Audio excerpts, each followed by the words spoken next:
Ceylan, Rowe, thanks so much for driving down here from outside of Boston. I want to talk to you about Mommy's event, BFF, and why you started that. But first, let's go back to Northeastern. You went to school there, and you majored in what? I majored in political science and international affairs. Okay, this is a far cry from what you did.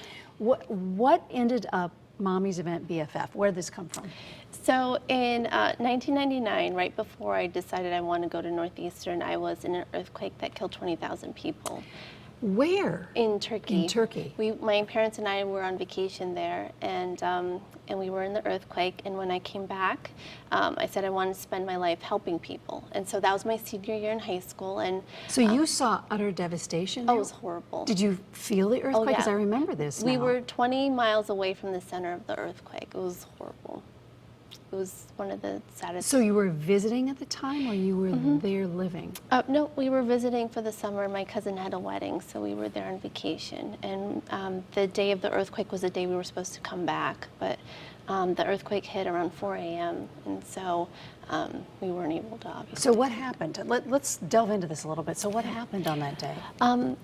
It was 4 o'clock in the morning, and the house that we were at was just shaking, and I didn't know what was happening, and then I figured I was in an earthquake, and then I was concerned because my parents were in the other room, and we were at a friend's house, and we came out of the house, and we were just grateful that, you know, we were alive, but we really didn't know what was happening because we kept hearing all these crashing sounds, and at the time I didn't realize it was just buildings collapsing all around, and it was pitch dark, so you couldn't see anything, but by the time the sun came up, we started seeing everybody, you know, out on the street, and there were ambulances, there was cars trying to get to the hospital with people. It was horrible. And then there was makeshift tents outside.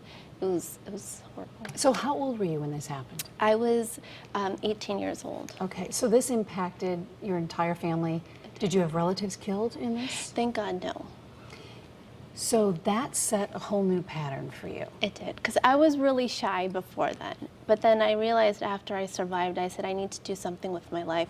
I really wanted to help people. And so that was the year, in my senior year in high school, that I started a young women's club at Brantford High School.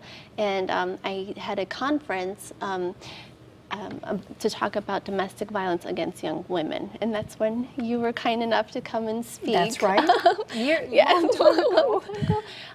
But that really changed me because I realized how much I loved event planning, and I really loved helping people, and doing an event with a great purpose was really important. And so but you put that on the back burner because then you went to Northeastern. So at the time there wasn't event planning majors, and so I said I love to travel, and so I said I'll be an ambassador. And I thought, you know, being an ambassador, I'll get to travel, I'll get to help people. And so I studied political science, and the Turkish government had sponsored some Turkish American students to come to Turkey, meet with the president. But you are a Turkish American. I was born here, but my parents are from Turkey. Yeah. And I met with diplomats and heads of state, and it was an incredible experience. But I was having lunch with an ambassador that looked exactly like Chevy Chase. It looked exactly like him.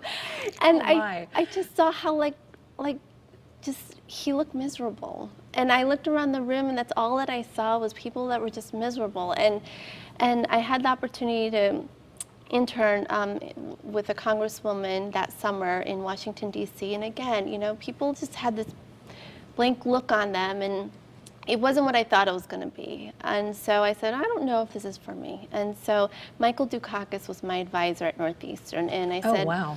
I said I wanted to help people, maybe refugees and immigrants. So he started the Massachusetts Office for Refugees and Immigrants when he was the governor. And so he connected me with them, and I interned there, and then they offered me the position to be the special assistant to the executive director. And there I did so many different things. I was the communications liaison, the HR liaison, just making sure everybody was happy in the office. And now and then I started doing events for the office, and I wanted to do more events for the office. And the directors that were there were kind enough to let me do events for the office. And so I just felt more and more passionate about that.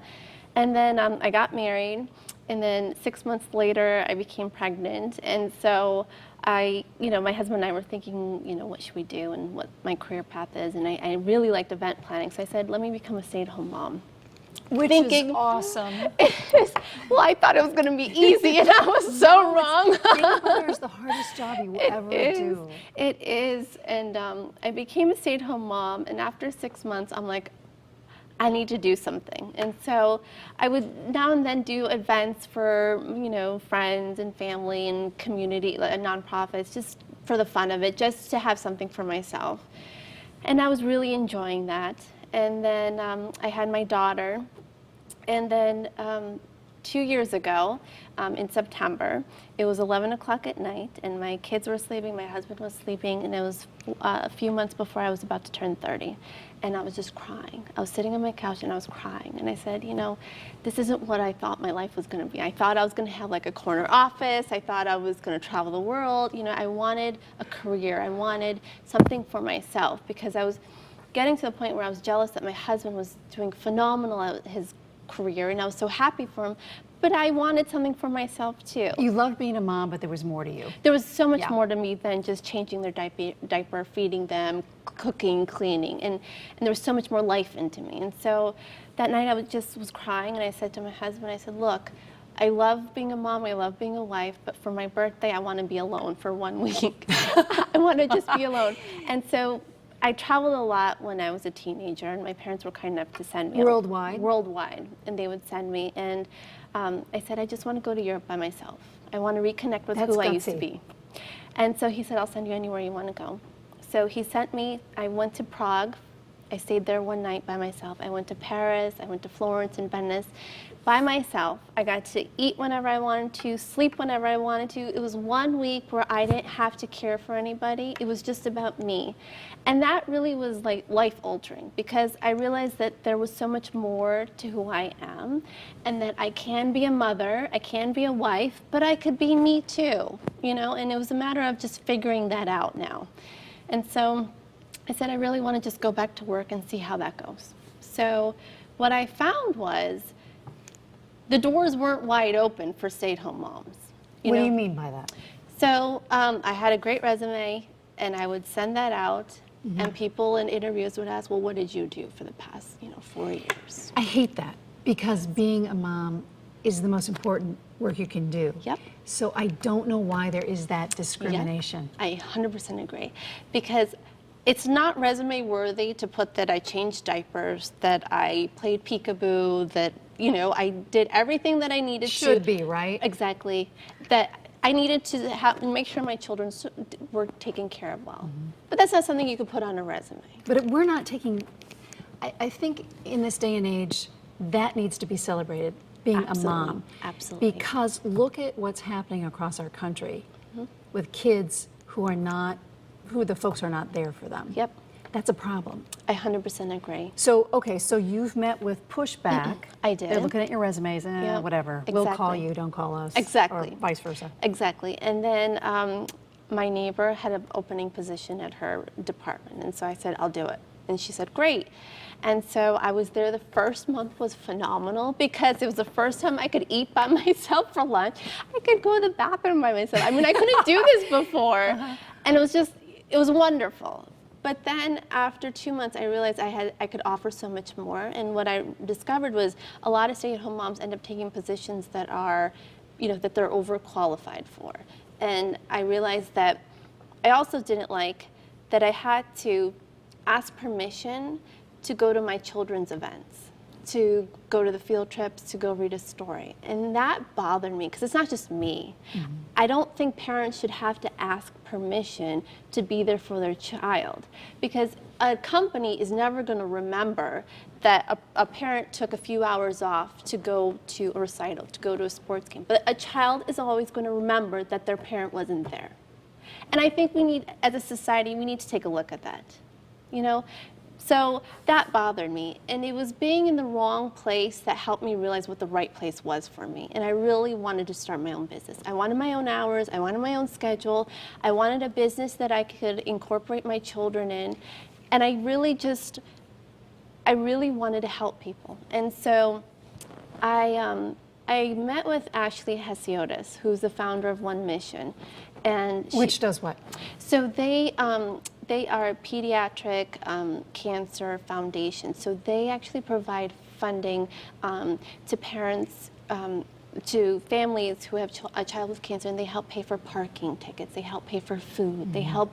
They All the do, little things that you need, but nobody thinks of. Exactly, and they do pizza parties for the children, the Boston Children's Hospital. I mean, it's a phenomenal organization, and they have an annual buzz-off at Gillette Stadium that's happening. So I met with her, and she was so successful. She started this nonprofit after her son had cancer, and she was about to raise $1 million in just 1 year. She had done this for over 4 years.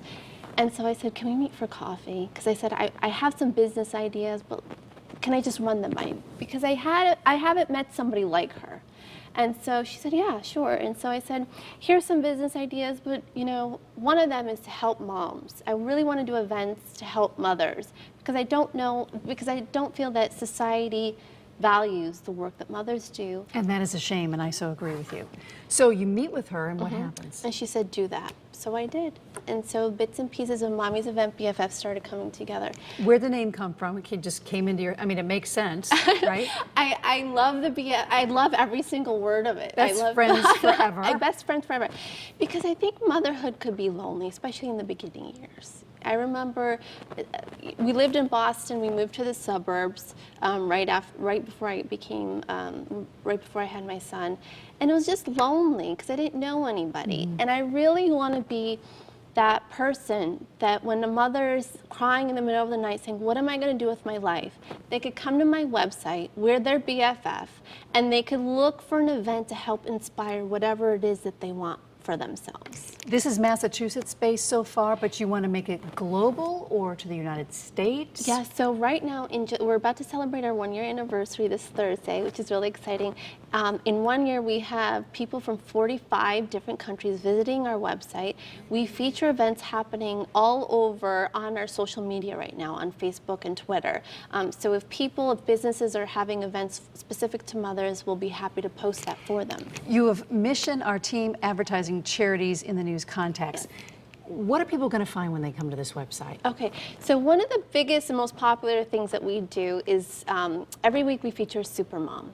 And this is an opportunity for us to recognize a mother and all the hard work that she's doing. Sometimes it's a mom entrepreneur, sometimes a husband will write a beautiful post about his wife, sometimes it's a child writing the post, but this is very popular. And I strongly believe that mothers should be celebrated throughout the year, not just on Mother's Day. So this is very popular. And what they'll also find is we feature charities at no cost. So if somebody has a charity, we just post it so that they, I want to be a hub for moms to come to, and it's just another avenue for them to see all the great charities that are nationwide. If they want to get a hold of you directly, because what you have just said over these 10 minutes is powerful. You would have made a great ambassador. And that could come at some point.